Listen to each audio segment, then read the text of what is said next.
DM Soundararajan என்ன பண்ணார், நான் இல்லைன்னா சிவாஜி எம்ஜிஆர் ஏதுன்னார். நிறையா வந்து உள்ளே வந்த பொண்ணு எம்எஸ்வியினுடைய நிலைமை அப்படி இன்னைக்கு இருக்கிற சூழ்நிலையில் சினிமாவே இல்லாமல் போயிடுச்சு. இனிமேல் யார் வந்தா என்ன? கேஜிஎஃப்ல வந்து நான் 2 பார்த்தா எனக்கு ஒரு அளவும் புரியல. ஆரம்பிச்சதுக்கு காரணமே பிஜேபி தான். அந்த எலெக்ஷனு இப்போ வந்து பிஸியாக சினிமாவில் ஆக்ட் பண்ணிட்டு இருக்காரு. அப்படி 200 கோடி வந்ததுன்னா அதை விட்டுட்டு இதுக்கு ஏன் வர்றாங்கிறாரு. அதை விட அரசியலில் ஜாஸ்தி சம்பாதிக்கலான்னு வர்றாரு. விஜய்க்கு சொல்ல வேண்டியது, நீ கவலைப்படாதப்பா, நாங்கள் தமிழர்கள் நாங்கள் இருக்கோம், இனிமேல் பிஜேபி மாற்றல்கள்லாம் பயப்படாத, நீயா இருக்கும். அவெல்லாம் யாருன்னு எனக்கு தெரியாது, நீங்கள் சொல்லி தான் கேள்விப்படுறேன். யாரும் இவர் ராகுல் காந்தி சொன்னார், யார் என்ன வேணாலும் பண்ணுங்க, ரேப் பண்ணுங்க, கொலை பண்ணுங்க, என்ன வேணாலும் பண்ணுங்க, மோடி வாஷிங் பவுடர் போட்டால் இங்கே சுத்தாகிடுவீங்க, அவ்வளோதான். ஓ, அமித்ஷா யாரை சொல்கிறாரோ அதுதான் தேர்தல், அதில் தான்மா ப்ரூஃபு.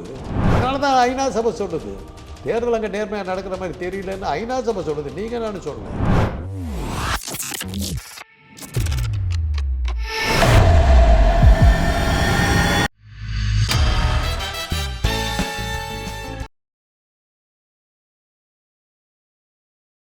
பிபிடி சினிமா நேயர்களுக்கு வணக்கம். இன்னைக்கு நம்ம நிகழ்ச்சியில் சினிமா விமர்சகர் டாக்டர் காந்தராஜ் அவர்கள் வந்திருக்காரு. வணக்கம் சார். ஏஆர் ரஹ்மான் அவர்கள், ஏஆர் ரஹ்மான் வைரமுத்து காம்பினேஷன் வந்து நம்ம சொல்லவே தேவையில்லை. எவ்வளோ ஹிட் சாங்ஸ் வந்து அவங்க கொடுத்துருக்காங்க. இளையராஜா வைரமுத்து காம்பினேஷன் அப்படியே ஸ்டாப் ஆன மாதிரி ஏஆர் ரஹ்மான் வைரமுத்து காம்பினேஷனும் அப்படியே வந்துட்டு ஸ்டாப் ஆகிடுச்சே ஏன்?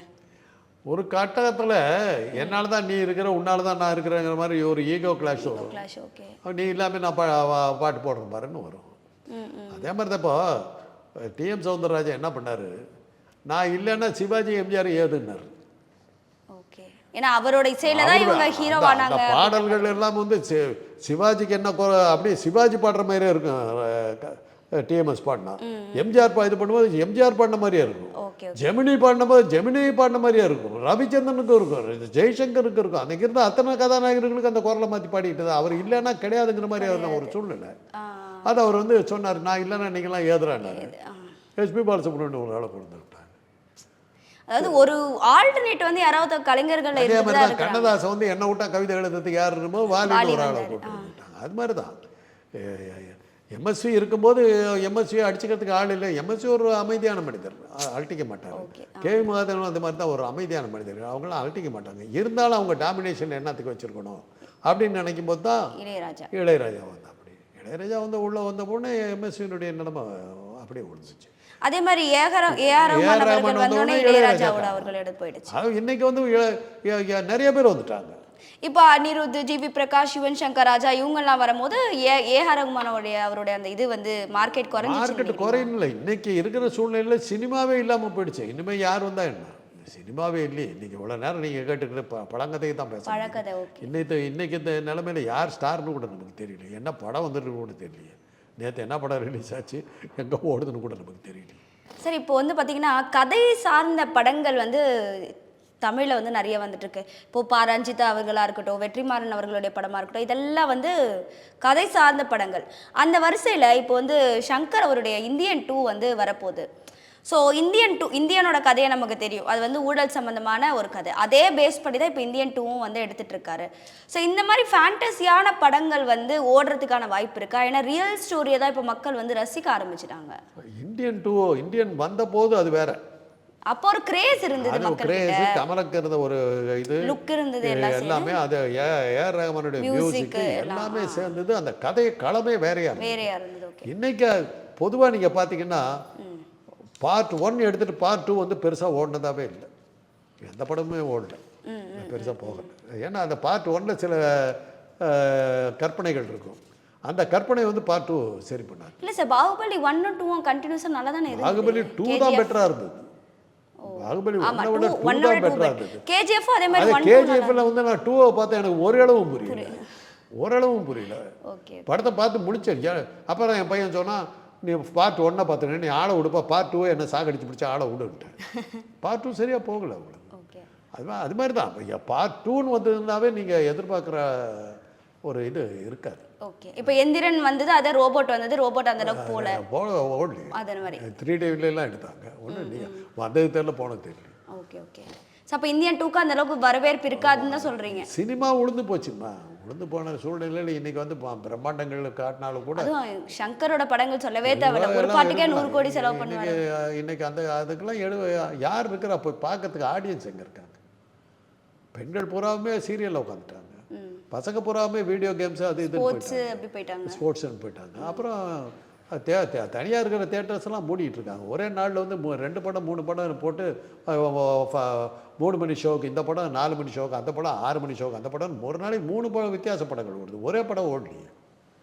ஒரு படம் 100 நாள் ஓடின காலம் போய் 100 படம் ஒரே நாளில் ஓடுற மாதிரி ஆகிப்போச்சு. அந்த அளவுக்கு உழுந்து போச்சு சினிமா, உழுந்து போச்சு. இன்றைக்கி சினிமா இல்லை. அதனால் இந்தியன் டூவெல்லாம் ஓடிச்சுன்னு காட்டலாம், கணக்கு வேணால் காட்டிக்கலான்றீங்க. சரி, இப்போது ரீசெண்டாக ஒரு மேகசினில் பார்த்தீங்கன்னா விஜயோடைய அந்த தமிழக வெற்றி கழகம் இருக்குல்ல, அந்த லெட்டர் பேட் போட்டால் ஒரு பிஜேபிக்கு சப்போர்ட் பண்ணுற மாதிரின்னு ஒரு பின்பத்தை வந்து கிரியேட் பண்ணி போட்டிருந்தாங்க. அதாவது விஜய் சப்போர்ட்ஸ் பிஜேபி அப்படின்ற மாதிரி போட்டிருந்தாங்க. ஆனால் அது உண்மை இல்லை அப்படின்னு அவருடைய கட்சியிலேருந்து நிர்வாகிகளை சொல்லிட்டாங்க. ஸோ ஆல்ரெடி விஜய் வந்து பிஜேபியோட மோடியோடைய சொல்கிற பேச்சு தான் கேட்டுட்டு இருக்காரு, பி டீம் அப்படின்ற மாதிரி தான் சொல்கிறாங்க. அப்படி இருக்கும்போது இந்த மாதிரியான ரூமர்ஸ் எல்லாம் வந்து நீங்கள் எப்படி பார்க்குறீங்க? அவர் கட்சி ஆரம்பிச்சதுக்கு காரணமே பிஜேபி தான். நீங்கள் உண்மையாக நம்புறீங்க? வேற என்னம்மா, ஏன்னா அவங்க அப்பா ஒரு கட்சி வச்சுக்கிட்டு இருந்தார். சரி, இவர் அந்த கட்சி நடத்திக்கிட்டு போயிருக்கலாம்ல. ஜெயலலிதா மிரட்டின உண்டு அவங்க அப்பாவை கூப்பிட்டு கட்சி நடத்தாரு மூடிவிட்டு போனார்ல. அரசியலில் வரத்துக்கு ஆர்வம் இருந்ததுன்னா நீங்கள் அன்றைக்கி அவங்க அப்பா கட்சியை நடத்த சொல்லிட்டு நீங்கள் அதில் போய் சேர்ந்துக்கிட்டு இருக்கலாம்ல. அன்றைக்கி ஓடி போயிட்டீங்க, மிரட்டினோடு ஓடி போயிட்டீங்க. இன்றைக்கி மறுபடியும் மிரட்டினாங்க, வந்துட்டேன். எதுக்காக வந்தேன்? தொலைச்சி விட கட்சியை ஆரம்பினாங்க. எதுக்காக? பாஜக எதிர்ப்பு வாக்குகளை சிதறடிக்கணும். அது அத்தனையும் திமுகவுக்கு போகுது. அதை சிதறடிக்கிறதுக்காக, பாஜக எதிர்ப்பு வாக்குகளை சிதறடிக்கிறதுக்காக இவரை வந்து உருவாக்குனாங்க. அதனால தான் வந்து நான் இந்த தேர்தலை நிற்க மாட்டேன்னாரு. இன்றைக்கி போகிற பக்கம் பார்த்தா எந்த தேர்தலும் நிற்க மாட்டேன் போய் யாரத்தால அது காணாமல் போயிடுச்சு. இல்லை, இன்றைக்கி இந்த கட்சியை காணப்பேன்.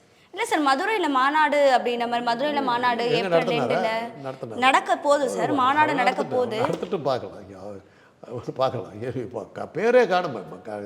சமீப காலமாக ஒரு 2 மாதம் ஒரு பேரே காணுமே. எங்கே இருக்காரு, என்ன ஏதானார் ஒன்றுமே. ஒரு படப்பிடிப்பில் பிஸியாக இருக்கிறதுனால எந்த படத்தில் பிஸியாக கோட்டு படம் எடுத்துட்டு இருக்காங்க, இல்லை கொஞ்சம் பிஸியாக இருக்காரு. எலெக்ஷன் டைம், ரசிகர்களை 19 எலெக்ஷனு. இப்போ வந்து பிஸியாக சினிமாவில் ஆக்ட் பண்ணிட்டு இருக்காரு. அவர் கட்சி எதுக்கு ஆரம்பிச்சாரு? இல்லை, கட்சி ஆரம்பிக்கும் போது அவர் என்ன சொன்னார்னா, 2024 நான் வந்து தேர்தலில் நிற்கலை, எந்த கூட்டணி கட்சிகளுக்கும் எந்த கட்சிகளுக்கும் என்னோட ஆதரவு கிடையாது. அப்படியே 2026 நான் வந்து நிற்பேன், தேர்தலில் போட்டிவிடுவேன். அப்போ அதுக்குள்ளே நான் என்னோட படங்கள்லாம் முடிச்சு நான் அதுக்கப்புறம் தீவிர அரசியலில் தான் இறங்க போகிறேன், படங்கள் அதுக்கப்புறம் நடிக்க மாட்டேன். ஆனால் வந்து அது வந்து பார்த்தீங்கன்னா ஒரு பீக் ஹீரோ நடிச்சிட்டு இருக்காரு, 200 கோடி சம்பளம் வாங்குறவர் டக்குன்னு அதை நிப்பாட்டிட்டு வராருன்றதுக்கு ஒரு தைரியம் வேணும் இல்லையா சார்? கரெக்டு. அப்படி 200 கோடி வந்ததுன்னா அதை விட்டுட்டு இதுக்கு ஏன் வர்றாங்கிறாரு. அதை விட அரசியலில் ஜாஸ்தி சம்பாதிக்கலான்னு வர்றாரு. என்ன காரணம்? தியாகி அவர், மக்களுக்கு சேவை செய்கிறேங்கிறாரு. மக்களுக்கு சேவை செய்கிறதா இருந்தால் அவங்க அப்பா கட்சி ஆரம்பிக்கும் போது சேவை செஞ்சுருக்கலாமே. ஸ்லேட்டு பல்பத்தை கொடுத்துட்டு அம்பேத்கரை பற்றி பேசுகிறாரு, பெரியாரை பற்றி பேசுகிறாரு. எதுக்காக பேசுகிறாரு? யாரை பற்றி பேசியிருக்கணும்? கணித மேனதே ராமானுஜம், ஐன்ஸ்டீனை பற்றி பேசியிருக்கணும், நியூட்டனை பற்றி பேசியிருக்கணும். ஸ்டூடெண்ட்ஸ் கிட்டன்றதுனால வந்து பெரிய அறிவாளிகள் விஞ்ஞானிகளை பற்றி பேசுகிறேன். அங்கே என்னத்துக்கு அரசியல் பேசுகிற? ஸ்லேட்டு கொடுத்துட்டுமா, ஓட்டுக்கு வச்சுக்கோ, எலெக்ஷன் நடக்கும்போது அப்புறம் மிச்சத்தை கொடுக்குறேன் அப்படின்னு சொல்லி காசு கொடுத்துருக்காரு. அட்வான்ஸ் புக்கிங் பண்ணியிருக்காரு. சினிமாக்காரர்ல எலெக்ஷனுக்கு அட்வான்ஸ் புக்கிங் பண்ணியிருக்காரு, ஓட்டுக்கு அட்வான்ஸ் புக்கிங் பண்ணியிருக்காரு. இன்றைக்கி பார்த்தாரு இது ஒன்றும் வேலைக்கு ஆகாது. அவருடைய படத்தை நீங்கள் சொன்னீங்க 1000 100 கோடி 200 கோடி. அந்த கணக்கை பார்த்தாக்கா பில்கேட்ஸ் எல்லாம் இவரோட இப்போ ஏழையாக தான் இருக்க முடியும். ஆனால் ஒரு 2 ஷோ ஓடின உடனே 300 கோடி வசூலிட்டிங்களேம்மா. அந்த என்ன படம் கடைசியாக வந்தது? லியோ. அதுக்கப்புறம் 1 வாரம் கழித்து படம் தோல்விங்கிறாங்க. என்னது அர்த்தம்? 150 கோடி 200 கோடி ஒரு படத்துக்கு வாங்கிட்டு போகிறாருனாக்கா 10 படத்தில் எவ்வளோ வருமானம்? 2500 கோடி. பில்கேட்ஸ் எல்லாம் பைத்தியக்காரனா? இவரை வச்சு ஒரு படத்தை எடுத்து முடிச்சுட்டு போயிருக்கலாம்ல. நீங்கள் ஏற்றி விட்டீங்க, கிளப்பி விட்டீங்க. பாவம் என்ன பண்ணுறதுன்னு தெரில. அவரை நினச்சி வருத்தமாக இருக்குது. விஜய்க்கு சொல்ல வேண்டியது, நீ கவலைப்படாதப்பா, நாங்கள் தமிழர்கள் நாங்கள் இருக்கோம், இனிமேல் பிஜேபி மாற்றல்கள்லாம் பயப்படாத, நீயா இரு அப்படின்றது தான் நாம் அவருக்கு கொடுக்குற தைரியம். நாங்கள்லாம் இருக்கோம், உனக்கு தைரியமாக இரு, அவருடைய அழுத்தத்துக்கு நீ பயப்படாத, ஒன்றும் மோடியால் ஒன்றும் பண்ண முடியாது, பார்த்துக்கலாம் அப்படிங்கிற தைரியத்தை நம்ம கொடுக்குறோம். இப்போ அந்த வாக்குகள் செதறுமா சார்? வாக்கு செதறதுக்கான வேலைகள் எதுவுமே அவர் செய்யலையே. இல்லை, இதுக்கப்புறம் முன்னெடுத்தார்னா அதிமுகவுடைய வாக்கு 19ஆம் தேதி எலெக்ஷன். இந்த எலெக்ஷன் இல்லை சார், ஜெனரலாக ஏதாவது செய்யணும் இல்லை, தான் இருக்கிறத காட்டணும் இல்லை. கரெக்ட். தன்னுடைய செல்வாக்கை காட்டணும் இல்லை. நான் அவன் நினச்சி இது பண்ணேன்னா இப்போ இவ்வளோ ஓட்டு போகுன்ற சதுரடிக்க நீங்கள் தான் சொல்கிறீங்களே. 150 கோடி வாங்குறவர் தமிழ்நாட்டுடைய சார் நான் அவரோட ஆடிட்டர் கிடையாது சார். அவர் சொல்றதா நீங்க ஊடகங்களை சொல்றேன். கரெக்ட் தான். அவரை அடிச்சுக்கிறதுக்கு ஆளே கிடையாது. அப்பேற்பட்ட மக்கள் ஆதரவு உள்ள ஒருத்தர் வந்து திமுகவுக்கு ஓட்டு போடாதுன்னு சொல்லி அந்த கட்சி கவுத்தலாம் இல்லை. இல்ல பகிரங்கமா அப்படி சொல்ல முடியாதுல்ல. நீங்க ஓட்டு யாருக்கும் போடாதீங்க வேண்டியதில்லை. நான் வந்து இன்னாருக்கு ஓட்டு போடுங்க, இவங்களுக்கு ஓட்டு போடுங்கன்னு ஏதோ சொல்லாமல்ல, சொல்லி அதனால தான் அந்த கட்சி தோத்துச்சுன்னு சொல்லாமல்ல. ஏன் சொல்ல மாட்டேங்கிறீங்க? ஷூட்டிங் முடிப்பாரா, அவர் வருவாரா, 2006 உலகம் இருக்குதா இல்லையான்னு தெரியணும். அதுக்குள்ளார ஏதாவது ஆயிடுச்சுன்னா என்ன அப்படி யாருக்கு தெரியும்? Everyday there is some changes. A1 வந்துட்டதுக்கு பிறகு, ChatGPT வந்ததுக்கு பிறகு, மெஷின் லேர்னிங் வந்துட்டதுக்கு பிறகு நீங்கள் நாளைக்கு என்ன ஆகுங்கிறதெல்லாம் இன்றைக்கி சொல்லிக்கிட்டு இருக்காதீங்க. நாளைக்கு உலகமே மாறிடும். ஓகே.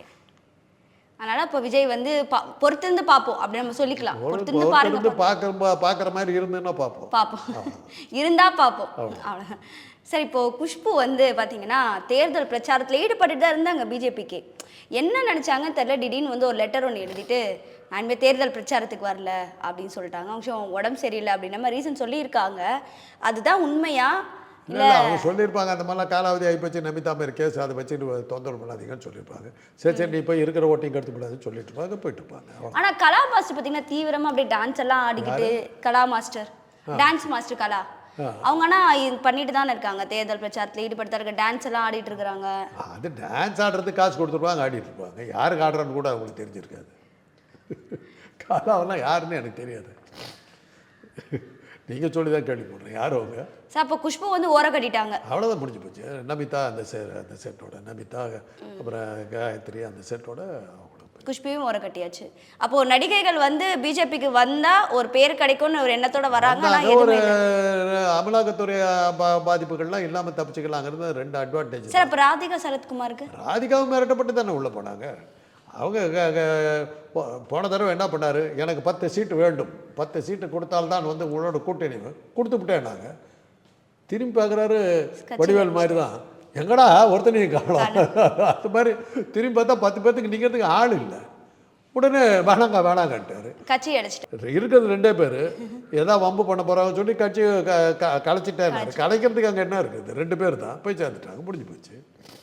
அதனால் அந்த பாஜக கூட்டணியினர்கள்லாம் பார்த்தீங்கன்னா எல்லாம் ஒன் மேன் ஷோ தான், தனி மனிதர்கள் தான். அவங்க பின்னாடி யார் இருக்கிறா? பாரிவேந்தர் இருக்கார், அவருக்கு கூட அவர் மகன் கூட இருக்கிற மாதிரி எனக்கு தெரியல. ஏஜி சண்முகம் இருக்கார், ஒண்டி ஆள். எல்லாம் ஒண்டி ஆளுங்கள்லாம் வந்து சேர்ந்துக்கிட்டு இருக்கிறாங்க. ஜான் பாண்டியன் ஒண்டி ஆள். என்னது அதெல்லாம் ஒரு இதில் கூட்டணியாக வந்தது பாமக தான். பாமக ஒன்று தான் 3 பேரும் 4 பேரும் 5 பேர். Okay okay sir. அவங்க சொந்தக்கார பூரா இருக்காங்க. அதே மாதிரி உலகநாயகன் கமல்ஹாசன் சாரும் வந்து கருப்பு பணத்தை வெள்ளை பணமாக மாற்றும் வாஷிங் மிஷின் பிஜேபி கிட்ட மட்டும்தான் இருக்குது அப்படின்ற பிரச்சாரத்தில் சொல்லியிருக்காரு. இதற்கு பிஜேபி சார்பில் வந்து கடும் எதிர்ப்பு தெரிவிச்சிருக்காங்க. இப்படி சொல்லியிருக்கக்கூடாது, ஒரு நடிகராக இருந்து ஒரு அரசியல் கட்சி தலைவராக இருந்து இப்படி சொல்லியிருக்கக்கூடாதுன்ற மாதிரி பேச்சு வந்திருக்கு. ஸோ அதை பற்றி என்ன நினைக்கிறீங்க? அது பொய்யுங்கிறாங்களா? பொய்யின்ற மாதிரி தானே அவங்க எதிர்க்கிறாங்க. அது மாதிரி எங்ககிட்ட வாஷிங் மிஷின்லாம் கிடையாது. அஜித் பவார் நேற்று ஊழல் ஊற்றுக்கண் ஓகே நேற்று பிஜேபியில் இணைந்தார். ஓ, ஆனால் ஊழல்வாதி தான் அவர். ஊழல்வாதின்னு சொன்னது பாஜக. ஓ சரி. கைது செய்ய போகிறேன், இவ்வளவு இத்தனை கோடி கொள்ளை எடுத்து விட்டார். பாஜகவில் இணைந்தார். நாளை நல்லவர் ஆயிடுவார். துணை முதல்வர், இன்னைக்கு துணை முதல்வர். அதைத்தான் இவர் மோடி இவர் ராகுல் காந்தி சொன்னார். யார் என்ன வேணாலும் பண்ணுங்க, ரேப் பண்ணுங்க, கொலை பண்ணுங்க, என்ன வேணாலும் பண்ணுங்க, மோடி வாஷிங் பவுடர் போட்டால் இங்கே சுத்தாகிடுவீங்க, அவ்வளோதான். அடுத்த நிமிஷம் நீங்கள் என்ன சொன்னாங்க? ஒரு செந்தில் பாலாஜி என்ன சொன்னார்? அமலாக்கத்துறை அதிகாரிகள் வந்து பாஜகவில் சேர்ந்து உனக்கு நாங்கள் விட்டுறோன்னு சொன்னாங்கிறத ப்ரூவ் பண்ணி காட்டுறாங்க.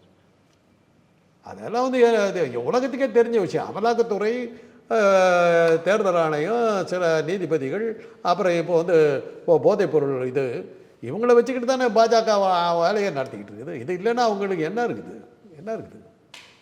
அப்போ அந்த வாஷிங் மிஷின் அவங்க கிட்ட இருக்கிறது உண்மைதான். வாஷிங் பவுடர், வாஷிங் மிஷின் எல்லாமே வச்சிருக்காங்க. என்ன வேணாலும் பண்ணலாங்க. நம்ம எல்லாம் பண்ணிட்டு நான் யூ நோ ஹூ ஐ ஆம் ஆஃபீஸர், हिंदी சொல்கிறோம் जानते हो मैं कौन बीजेपी का आदमी हूँ समझे माफ़ कीजिए साहब माफ़ कीजिए साहब அவ்வளோதான் முடிஞ்சிருச்சு. Okay sir. ஆனால் வந்துட்டு இப்போ கமல் சார் வந்து அதை பேசும்போது பிஜேபியோட இது என்ன டக்குன்னு என்ன சொல்லிட்டாங்கன்னா அப்போ இவருக்கும் அதுக்கு ஏதோ சம்மந்தம் இருக்கா? இருக்குது. இவர் பேசுறாரு இருக்குது. கோயம்புத்தூர் எலெக்ஷனில் வந்து 4 மணி வரைக்கும் கமல் வந்து 10,000 வாக்குகள் வித்தியாசம் லீடிங்ல இருக்கார். லீடிங்ல இருக்கார். ஓகே. 4:15 சட்டமன்ற தேர்தல்ல ஆமா 4:15 மணிக்கு வானதி சீனிவாசன் வெற்றி. அப்பதான் அவருக்கு தெரிஞ்சது எங்கிருந்தோ ஒரு குரல் வந்து அது எந்த தேவனின் குரலோ எலெக்ஷன் ரிசல்ட் மாறி போச்சு. அப்பதான் அவருக்கு தெரிஞ்சு ஓ மக்கள் ஆதரவுக்கு இதுக்கு சம்பந்தம் இல்லை. ஓ அமித்ஷா யாரை சொல்றாரோ அதுதான் தேர்தல். அதில் தான்மா ப்ரூஃபு. வானதி சீனிவாசனுக்கு தெரியுமா தான் எப்படி ஜெயிச்சோன்னு. 4 மணிக்கு சொல்கிறாங்கம்மா 10,000 வாக்குகள் கமல் முன்னணியில் இருக்காரு. 4:15 மணிக்கு வானதி சீனிவாசன் வெற்றி. 10 நிமிஷத்தில் 10,000 ஓட்டு மாறி போச்சு. அதே மாதிரி அவங்க ஜெயிச்சதும் வந்து ஒரு குறைஞ்சபட்ச வாக்கு வித்தியாசத்தில் 1000 சம்பந்தமான ஏதோ ஒரு கணக்கு காட்டியாச்சு முடிஞ்சு போச்சு. இல்லை அதனால தான் உலகத்துக்கே தெரிஞ்ச விஷயம். அதனால தான் ஐநா சபை சொல்லுது தேர்தல் அங்கே நேர்மையாக நடக்கிற மாதிரி தெரியலன்னு ஐநா சபை சொல்லுது. நீங்கள் நான் சொல்ல இதுக்கெல்லாம் பதில் சொல்லுங்க. இதுக்கெல்லாம் பதில் சொல்லுங்க. உலகத்துக்கே தெரியும் இது.